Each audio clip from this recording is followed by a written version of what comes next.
Happy summer, happy init, happy ibon mga kapakpak. Ay, nako. Tito Joe, eto na. Eto na ang request mo. Wow. Wow, perfect.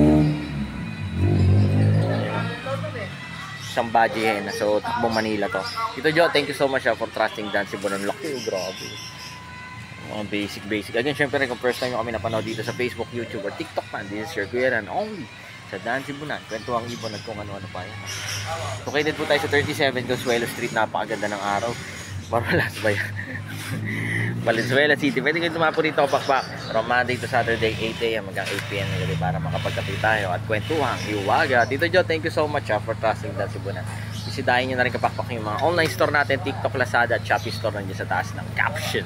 Sobrang overwhelmed kayo sa dami ng produkto. Again, this is your Kuya Dan. Yan. Bisitahin nyo yung mga ano natin, YouTube, Facebook, TikTok natin. Sobrang daming videos na makikita nyo dyan. Again, syempre, lagi nyo tatandaan. Mas masaya ang buhay pag may ibon sa bahay. Life is happier with birds at home.